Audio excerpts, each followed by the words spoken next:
सन 1947 में बरसग़ीर की तक़सीम के नतीजे में पाकिस्तान ने बरतानवी इस्तेमार से तो आज़ादी हासिल कर ली, लेकिन बाद-अज़ां पाकिस्तान अमरीका के ज़ेर असर आ गया।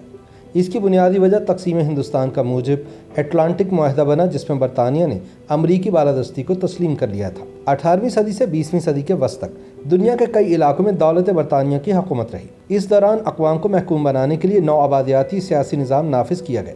इस अहद ने बरतानिया समेत मगरबी यूरोप को इक़्तिसादी क़ुव्वत बनाया और इक़्तिसादी खुशहाली के बाद साइंसी दरियाफ़त और इजादात का नया दौर शुरू हुआ। कहा जाता है कि उस दौर की इब्तिदा भी बंगाल से चुराई गई दौलत से हुई। इक़्तिसादी लूटमार के बरतानवी वर्ल्ड ऑर्डर को दूसरी आलमी जंग के आगाज़ पर ही शिकस्त हो गई थी, क्योंकि अमरीका इस जंग में शामिल होने से पहले ही अपना वर्ल्ड ऑर्डर मनवाने में कामयाब हो गया था। बरतानिया की कमज़ोर इक़्तिसादियात को अमरीका की जदीद अस्करी क़ुव्वत ने घुटने टेकने पर मजबूर कर दिया। अमरीका ने बरतानिया को एक मुआहदे से फ़तह कर लिया और साथ में माबाद नौआबादियाती निज़ाम के अमरीकी तसव्वुरात की बुनियाद रख दी। अमरीकी सदर फ्रैंकलिन रूज़वेल्ट और बरतानवी वज़ीर-ए-आज़म विंस्टन चर्चिल के दरमियान अगस्त सन 1941 में बहरे ओकियानूस में खुफिया मुलाकात हुई। इस मुलाकात से जंग में शरीक जर्मन, रूस, जापान और दीगर ममालिक लाइल्म रहे। दुनिया की नई ताकत का फैसला बहरे ओकियानूस में हो गया। इस मुलाकात में बरतानिया को मुआहदा अटलांटिक पर दस्तखत करके आलमी जारादारी से दस्तबरदार होना पड़ा और नौआबादियाती रियासतों में इस्तेमारी तसल्लुत के खात्मे की सुबह तुलू हुई। मुआहदा अटलांटिक के तहत माबाद जंग दुनिया में अमरीकी ऑर्डर नाफिज करने का फैसला हुआ। ये मुआहदा जहां अफ्रीकी अक़वाम के लिए सुबह नौ साबित हुआ, वहीं हिंदुस्तान में बरतानिया की 200 साला सियासी और इक़्तिसादी जबर के अहद के खात्मे का बाइस भी बना। मुआहदा अटलांटिक ने हिंदुस्तान की आज़ादी की तहरीकों को नई क़ुव्वत बख्शी और बरतानवी इस्तेमार के खिलाफ 2 सदियों से जारी मुज़ाहमत में तेज़ी आई। विंस्टन चर्चिल की किताब second world war the grand alliance में मुआहदा अटलांटिक की तफसीलात दर्ज हैं। ये किताब 1950 में शाया हुई थी। इस खुफिया मुलाकात में तय पाने वाले इस मुआहदे का अहवाल रूज़वेल्ट की किताब एज ही सा इट में भी मिलता है। ये किताब सन 1946 में पहली बार शाया हुई और 1 साल बाद बम्बई से इसका इंडियन एडिशन शाया हुआ। 40 की दिहाई में अमरीका सऊदी अरब से मुआहदा करके मशरिक़ वुस्ता में तेल के ज़खायर की खोज के लिए अपनी बालादस्ती कायम कर चुका था और अब यूरोप और एशिया और अफ्रीका में कायम बरतानवी कॉलोनीज़ का खात्मा करना चाहता था। इस खुफिया मुलाकात के दौरान बरतानवी एम्पायर पर अमरीकी सदर रूज़वेल्ट ने शदीद तहफ़्फ़ुज़ात का इज़हार किया। सदर रूज़वेल्ट ने कहा कि इक़्तिसादी तरक्की के लिए बरतानिया को मसनूई रुकावटें हटाना होंगी और इक़्तिसादी इजारादारी के मुकाबले पर मार्केट में मुसाबकत का माहौल पैदा करना नागुज़ीर है। लिहाजा बरतानवी एम्पायर के तिजारती मुआहदात अब ख़त्म होंगे। इन्हीं मुआहदात की वजह से हिंदुस्तान और अफ्रीकी अवाम समेत मशरिक़ की नौआबादियात के बाशिंदे पसमानदगी का शिकार हैं। आलमी जंग के खात्मे के बाद अमन तभी मुमकिन है जब आज़ादाना तिजारत होगी। चर्चिल ने अमरीकी सदर को जवाब दिया कि बरतानिया एक लम्हे के लिए भी अपना एम्पायर खो देने को तैयार नहीं है। बरतानवी वज़रा की तय करदा तिजारती शराइत ही राज रहेंगी। इसी तिजारत ने बरतानिया को अजीम तर बनाया है। चर्चिल को कायल करने के लिए रूज़वेल्ट ने वाज़े किया कि बरतानिया के कुछ वज़रा नौआबादियाती ममालिक से खाम माल की शक्ल में दौलत समेटने की पॉलिसी की हिमायत करते हैं। ताहम इस दौलत के इवज़ नौआबादियाती मुल्क के अवाम को कुछ भी नहीं दिया जाता। अब हमें 20वीं सदी की ज़रूरियात के तहत नया मनसूबा राइज करना होगा, जिसके तहत इन ममालिक में सनती तरक्की हो, ताकि खाम माल की सूरत में इन ममालिक से हासिल किए गए वसाइल के इवज़ मज़कूरा सहूलियात की सूरत में इन ममालिक को दौलत वापस की जाए।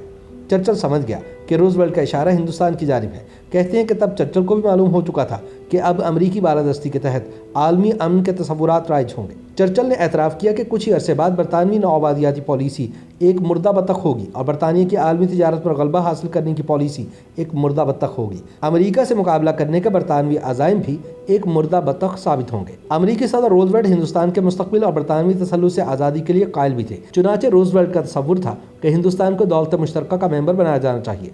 मेंबर बनने के 5 या 10 साल के बाद हिंदुस्तान बरतानवी सल्तनत का हिस्सा रहने या मुकम्मल आज़ादी का फैसला करने के काबिल हो जाएगा। इस गुफ्तो शुनीद का इख्तिताम एक मुआहदे की दस्तावेज़ की तैयारी पर हुआ और फिर दोनों सरबराहान ममलिकत ने इस दस्तावेज़ पर दस्तखत किए। चर्चिल ने मुआहदा अटलांटिक का इब्तदाई मसवदा अमरीकी सदर को भिजवाया, जिसका उन्वान joint Anglo American declaration of principles था। इस मुआहदे के रूह से दोनों ममालिक जुग्राफियाई या किसी दूसरे तरीके से अपनी ताकत बढ़ाने की जुस्तजू नहीं करेंगे। दोनों ममालिक लोगों को अपनी मर्जी के मुताबिक तर्ज हुकूमत चुनने के हक़ का एहतराम करते हैं और लोगों के इन खुद मुख्ताराना हुकूक और लोगों की अपनी हुकूमत की बहाली के ख्वाहिशमंद हैं, जिन्हें जबरी तौर पर सलब किया गया। दोनों ममालिक मौजूदा शराइत का एहतराम करते हुए छोटी बड़ी शिकस्त खुर्दा फतहयाब तमाम रियासतों तक दुनिया की तिजारत और उस खाम माल तक रसाई देने की भरपूर कोशिश करेंगे जो इनकी इक़्तिसादी खुशहाली के लिए दरकार है। बरतानिया और अमरीका ऐसे अमन की ख्वाहिश करते हैं जो समंदरों में हर किस्म की हिफाजत के लिए काम करे। صدر روزویلٹ اور وزیر اعظم چرچل کے درمیان اس معاہدے کی ہر شق پر تفصیلی بحث ہوئی۔ 12 اگست 1941 کو اس معاہدے کو حتمی شکل دی گئی۔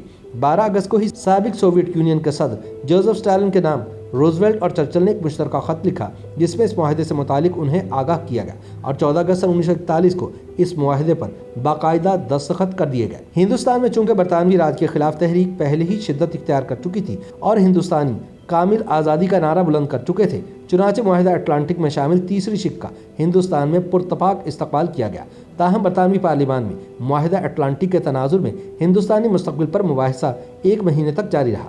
چرچل نے یہ تاثر دیا کہ معاہدہ اٹلانٹک کا اطلاق ہندوستان پر نہیں ہوگا، بلکہ برطانوی پارلیمان میں تقریر کے دوران ہندوستان کی آزادی کے خلاف نازیبا الفاظ بھی استعمال کیے، جس پر بعد ازاں ہندوستان میں سخت رد عمل ہوا۔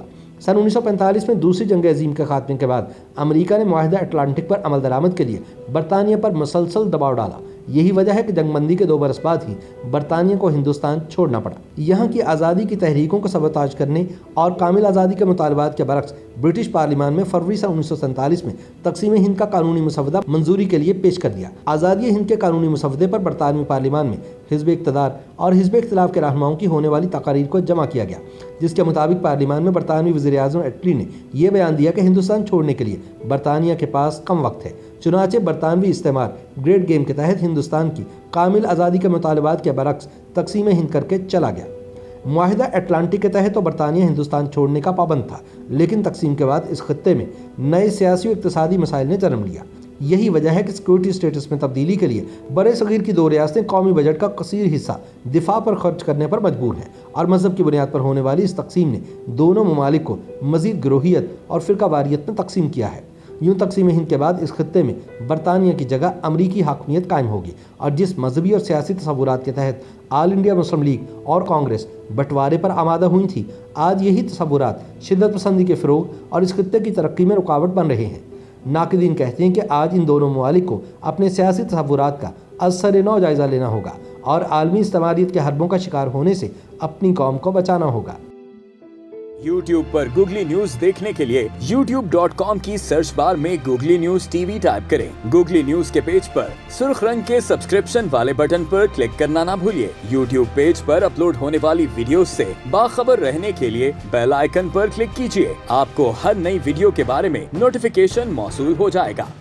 YouTube پر گوگلی نیوز دیکھنے کے لیے youtube.com کی سرچ بار میں googly news T V type کریں۔ گوگلی نیوز کے پیج پر سرخ رنگ کے سبسکرپشن والے بٹن پر کلک کرنا نہ بھولیے۔ YouTube پیج پر اپلوڈ ہونے والی ویڈیوز سے باخبر رہنے کے لیے بیل آئیکن پر کلک کیجیے۔ آپ کو ہر نئی ویڈیو کے بارے میں نوٹیفیکیشن موصول ہو جائے گا۔